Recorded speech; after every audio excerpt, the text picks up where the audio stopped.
नमस्कार, आप देख रहे हैं जनादेश। मैं हूं आपके साथ प्राची सिंह। खबर शुरू करने से पहले एक नजर आज की हेडलाइंस।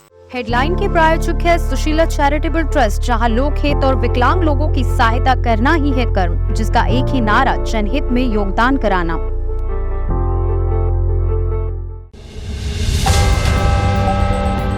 नेक लेवल वाले महिला आरक्षण बिल पर विपक्ष को क्यों है ऐतराज? लोकसभा में सोनिया गांधी रखेंगी कांग्रेस का पक्ष। इस मंदिर में भगवान बनाते हैं, अमेरिका कनाडा का वीजा लेने पहुंचते हैं हजारों लोग। दिल्ली एनसीआर में आज भी शुष्क रहेगा मौसम, फिर इस तारीख से शुरू होगी बारिश का नया दौर। केरल में निपाह का खतरा अभी टला नहीं, आ सकती है दूसरी लहर, सीएम विजयन ने कहा। SC/ST महिलाओं के लिए हो अलग कोटा, महिला आरक्षण बिल पर बीएसपी सुप्रीमो मायावती की मांग। अब समाचार विस्तार से। महिला आरक्षण बिल पर लोकसभा में बहस होगी। इस विषय पर कांग्रेस की तरफ से सोनिया गांधी पक्ष रखेंगी। हालांकि बिल के कुछ प्रावधानों को लेकर विपक्षी दलों ने केंद्र की मंशा पर ऐतराज जताया है। लोकसभा में नारी शक्ति वंदन अधिनियम पर चर्चा का आगाज होगा। इसके लिए 7 घंटे का समय निर्धारित किया गया है। इस बिल पर कांग्रेस की तरफ से बहस की शुरुआत सोनिया गांधी करेंगी। मोदी कैबिनेट ने सोमवार को इस बिल पर मंजूरी दी है। सभी दलों के रुख से करीब इस बिल के पारित होने की संभावना बढ़ गई है। बता दें कि 1996 में पहली बार इस बिल को संसद के सामने पेश किया गया था। हालांकि तमाम अड़चनों के बाद भी पारित नहीं हो सका। इस बिल के पारित होने से पहले राजनीतिक दलों में श्रेय लेने की होड़ मच गई है। इस बिल में लोकसभा राज्यसभा के साथ राज्य की विधानसभा में 33% आरक्षण की व्यवस्था की गई है। ये बिल जिस तारीख से प्रभावी होगी उसके 15 साल तक ये अमल में रहेगी। हालांकि संसद की इसकी समय सीमा को और आगे बढ़ा सकती है। इस तरह की जानकारी सामने आ रही है कि बिल जब एक्ट का स्वरूप ले लेगी, इसके बाद अगली जनगणना पर आधारित परिसीमन के बाद इसे लागू किया जाएगा। संविधान का 128 संशोधन अधिनियम 2023 में 3 आर्टिकल और 1 क्लोज पेश किया जाना है। न्यू 239 AA क्लोज में जिक्र है कि अनुसूचित जाति के लिए आधारित 1/3 सीट महिलाओं के लिए आरक्षित होगी। 1/3 सीट सीधे चुनाव के जरिए भरी जाएगी, जो महिलाओं के लिए आरक्षित होगी। इसके साथ ही दिल्ली विधानसभा में महिलाओं के लिए सीटें आरक्षित होंगी। इसी तरह आर्टिकल 330A में लोकसभा में 1/3 सीट अनुसूचित जाति और जनजाति की महिलाओं के लिए आरक्षित होगी। 1/3 सीट सीधे चुनाव के जरिए भरी जाएंगी, जो महिलाओं के लिए आरक्षित होगी। इसी तरह 332A में प्रत्येक राज्य की विधानसभा में 1/3 सीट अनुसूचित जाति और जनजाति के लिए आरक्षित होने के साथ 1/3 सीट सीधे चुनाव के जरिए भरी जाएंगी, जो महिलाओं के लिए आरक्षित होगी। प्रधानमंत्री नरेंद्र मोदी ने नीति निर्माण में महिलाओं को अधिकार शामिल करने का आह्वान किया है और कहा कि महिला आरक्षण विधेयक पेश होने के कारण 19 सितंबर अमर होने जा रहा है। कांग्रेस सहित विपक्ष ने कहा कि विधेयक भाजपा सरकार का एक जुमला था और कहा कि ये भारतीय महिलाओं के साथ बहुत बड़ी विश्वासघात है। इस पर बीजेपी ने जवाब दिया कि कांग्रेस लोकसभा और विधानसभाओं में महिलाओं को आरक्षण देने को लेकर कभी गंभीर नहीं थी। केंद्रीय मंत्री अमित शाह ने कहा कि दुख की बात तो ये है कि विपक्ष इसे पचा नहीं पा रहा है। इससे भी अधिक शर्मनाक बात यह है कि दिखावे के अलावा कांग्रेस कभी भी महिला आरक्षण को लेकर गंभीर नहीं रही। खड़गे की कमजोर महिला वाली टिप्पणी पर विरोध। राज्यसभा में विपक्ष के नेता मल्लिकार्जुन खड़गे ने उस समय कड़ा विरोध जताया था। तब उन्होंने कहा कि ज्यादातर राजनीतिक दल कमजोर वर्ग की महिला को टिकट नहीं देते हैं। उन्होंने पीएम मोदी पर हमला करते हुए आरोप लगाया कि उनकी सरकार की तरह संघीय ढांचा कमजोर हो गया है। खड़गे ने अपने भाषण के दौरान कहा कि सभी राजनीतिक दलों की आदत है कि वे कमजोर महिलाओं को टिकट देते हैं। मैं जानता हूं कि पार्टी अनुसूचित जाति पिछड़े वर्ग की महिलाओं का चयन कैसे कर सकती है। कमजोर वर्ग की ऐसी महिलाओं को टिकट दिया जाता है कि उन्हें मुंह ना खोलना पड़े। देश की सभी पार्टियों में ऐसा ही है और इसलिए महिलाएं पीछे रही हैं। आप इन्हें बोलने की अनुमति नहीं देते हैं और इनके अधिकारों की अनुमति नहीं देते हैं। केंद्रीय वित्त मंत्री निर्मला सीतारमण ने खरगे के बयान पर तीखी प्रतिक्रिया दी और कहा कि विपक्ष इस तरह लोगों का अपमान नहीं कर सकती। द्रौपदी मुर्मू कौन है? विपक्षी नेता इस तरह से लोगों का अपमान नहीं कर सकते, महिलाओं के बीच भेदभाव नहीं कर सकते। हम सभी महिलाओं के लिए आरक्षण की मांग कर रहे हैं।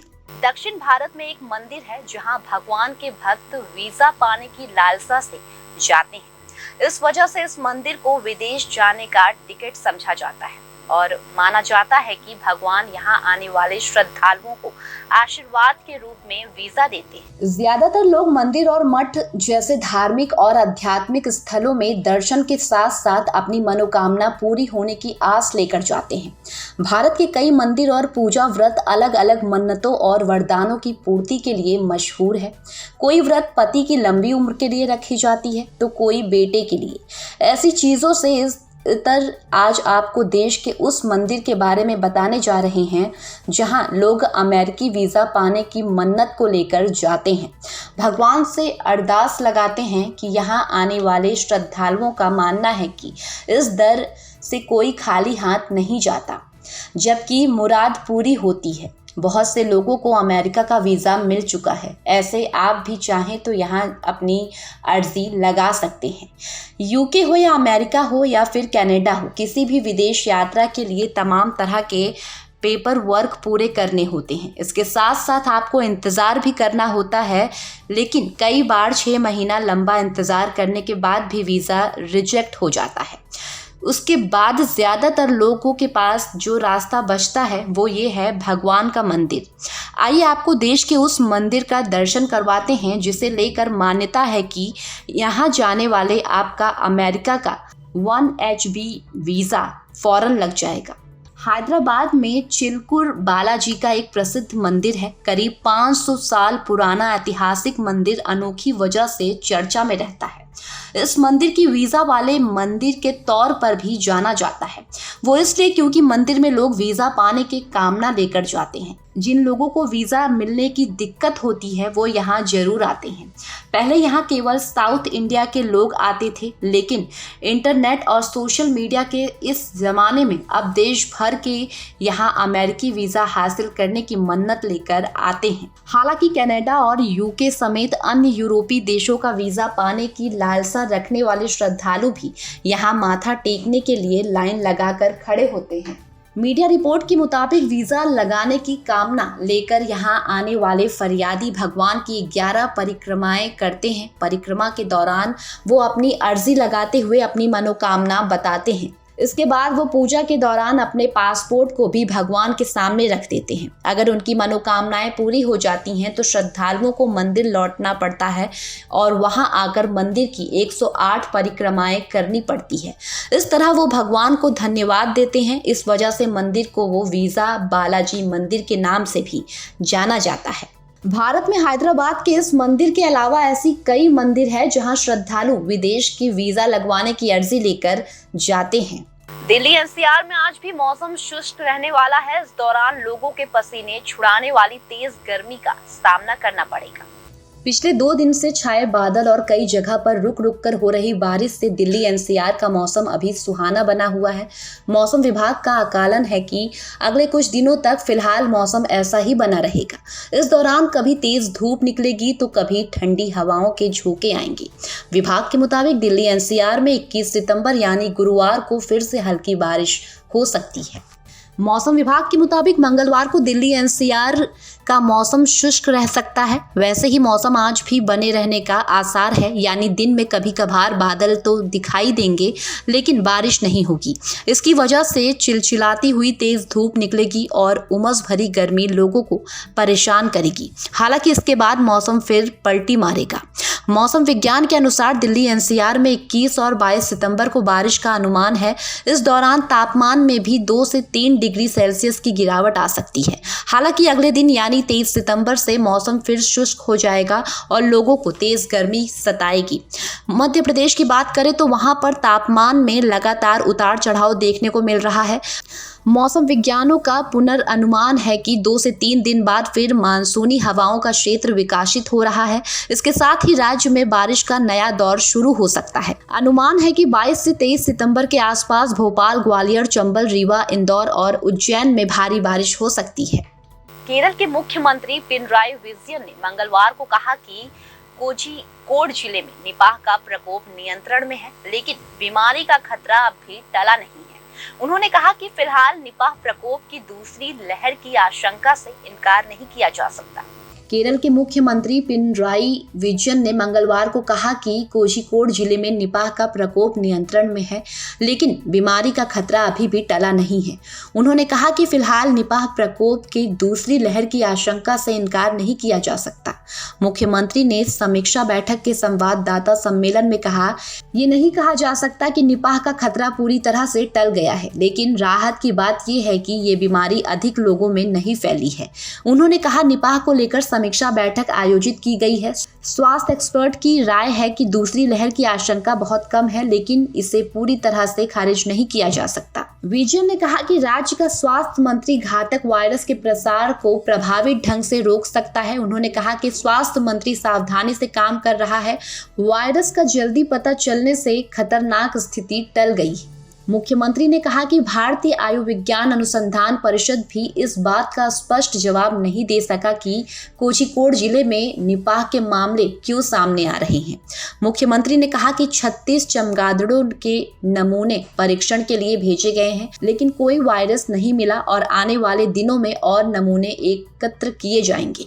उन्होंने कहा कि पुलिस की मदद से पहले संक्रमित व्यक्ति का रूट मैप लिया जाएगा और इन जगहों से चमगादड़ों के नमूने एकत्र कर परीक्षण के लिए भेजे जाएंगे। आगे उन्होंने कहा कि कोझिकोड में ये बीमारी दोबारा क्यों हो रही है, इसका स्पष्ट जवाब ICMR के पास भी नहीं है। उन्होंने आगे कहा कि कोझिकोड में ये बीमारी दोबारा क्यों फैल रही है, इसका स्पष्ट जवाब ICMR के पास भी नहीं है। विजयन ने कहा कि वर्तमान में 994 लोग निगरानी में हैं। उन्होंने बताया कि 304 लोगों के नमूने एकत्र किए गए हैं और इनमें से 267 लोगों के परीक्षण परिणाम प्राप्त हो गए हैं। उन्होंने आगे बताया कि 6 लोगों में संक्रमण की पुष्टि की गई है और 9 लोग कोझिकोड मेडिकल कॉलेज में निगरानी में हैं। मुख्यमंत्री ने कहा कि स्वास्थ्य विभाग ने निपाह रोकथाम गतिविधियों के हिस्से के रूप में एक मनोसामाजिक सहायता टीम भी बनाई है। इससे पहले 2018 और 2021 में कोझिकोड जिले से निपाह के मामले सामने आए थे। बहुजन समाज पार्टी की सुप्रीमो मायावती ने लोकसभा में चल रही महिला आरक्षण बिल को लेकर जारी बहस के बीच बिल की प्रावधानों पर सवाल उठाते हुए सरकार से बिल में बदलाव की मांग की है। मायावती ने कहा कि महिला आरक्षण बिल में SC/ST महिलाओं के आरक्षण का अलग से प्रावधान होना चाहिए। महिला आरक्षण बिल पर लोकसभा में जारी गर्मागर्म बहस के बीच बहुजन समाज पार्टी की सुप्रीमो मायावती ने प्रेस कॉन्फ्रेंस कर सरकार द्वारा पेश बिल में खामियां गिनाते हुए बदलाव की मांग की है। मायावती ने कहा, SC/ST OBC वर्ग की महिलाओं का कोटा अलग से सुरक्षित करना चाहिए। अगर ऐसा नहीं हुआ तो इन वर्ग की महिलाओं के साथ नाइंसाफी होगी। BSP नेता ने यह भी कहा कि मौजूदा बिल के कुछ प्रावधानों से वो सहमत नहीं है। इसके लिए जनगणना की जरूरत होगी।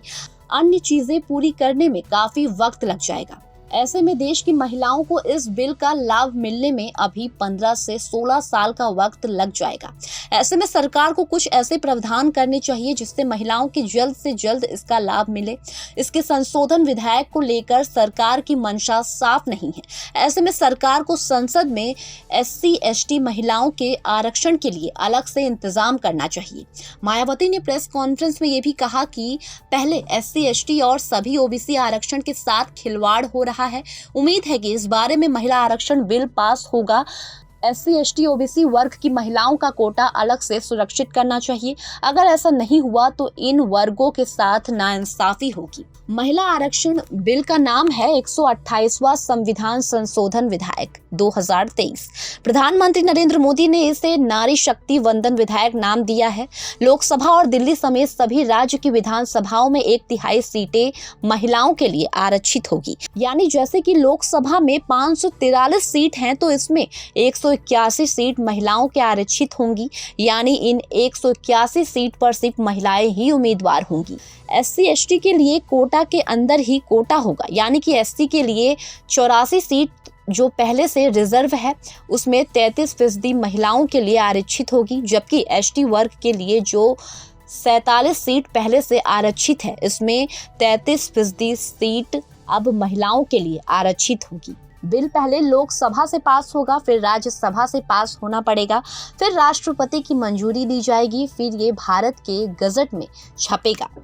जैसा कि इसमें कंडीशंस रखी गई हैं, इसको लागू करने से पहले जो शर्तें रखी गई हैं, और यदि ऐसा नहीं है, ये कहते हैं ऐसा नहीं है, और यदि ऐसा नहीं है तो फिर हमारी पार्टी सरकार से ये भी अनुरोध करती है कि सरकार इस विधेयक में से